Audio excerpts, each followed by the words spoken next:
Archie Carpenter, UPI, NewscomNo simple narratives from Tuesday primaries. Voters in Pennsylvania, Idaho, Nebraska, and Oregon held primaries yesterday. The realities of a complex array of races with their own local dynamics defy the construction of pat narratives, writes Matthew Yglesias. But while no easy and overarching narratives emerged, there were a few notable results from Tuesday's votes. Socialist women win in Pennsylvania. Two candidates running as part of the Democratic Socialists of America, DSA, won challenges against more traditional Democrats for seats on the state legislature. The pair of first-time candidates knocked off two incumbent state legislators from a well-established Pittsburgh political family, notes Yglesias. Both Dom and Paul Costa, the incumbent losers, were on the conservative side of modern Democratic Party politics but also seemingly well-entrenched. Taking their place in the general election will be Sarah Innamorato and Summer Lee. Bernie Cratt with biker vibe beats out incumbent John Fetterman, mayor of the small Pennsylvania town of Braddock, won over incumbent Lieutenant Governor Mike Stack. Fetterman, whom NBC Philadelphia's Brian X. McCrone describes as a progressive Democrat who received Bernie Sanders' endorsement but looks like he just walked out of a biker bar, will now serve as incumbent Democratic Gov. Tom Wolf's running mate in November's general election, with Republicans Scott Wagner and Jeff Bartos as their opponents. The office of Lieutenant Governor itself is not particularly powerful or significant, writes Yglesias, but it does provide a statewide platform from which to run for higher office, either governor or senator, and consequently we are going to end up hearing more about John Fetterman in years to come. In any event, his wife seems cool when nice guys finish first. Also, I'm thinking about at Taco Bell and wondering if this is a bad time to ask for John to go get me some. pic.twitter.com/bossformagewup. Giselle Fetterman, at Giselle Fetterman, May 16, 2018. Two Senate candidates backed by President Trump won yesterday.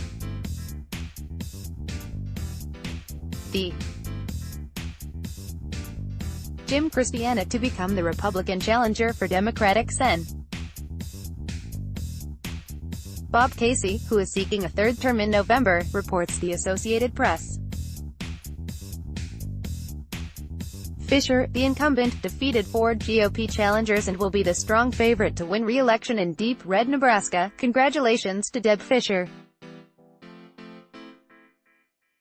The people of Nebraska have seen what a great job she is doing, and it showed up at the ballot box. Trump, at Real Donald Trump, May 16, 2018. Free Minds, Wikipedia will be out of this world. A non-profit plans to print all of Wikipedia and shipping it to the moon. The group, Novus Vivix Arch Mission Foundation, intends to print all 25 million existing Wikipedia pages on small metal discs.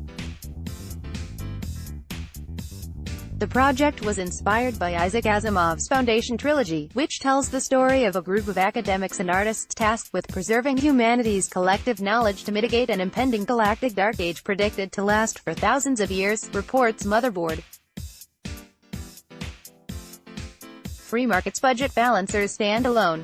Rand Paul is back with another plan to balance the budget, but as usual it has little chance of gaining enough colleagues' approval. Bill would severely curtail federal spending, according to two people familiar with the matter, and balance the budget within 5 years, reports Politico. But its spending cuts in future years are so steep that the plan is highly unlikely to pass. The budget needs 50 votes to move forward, but Republicans control only 51 seats, and several center-right members are unlikely to support such strict spending cuts. Quick hits: Chicago cop William Whitley pleaded guilty to sex trafficking a 14-year-old girl.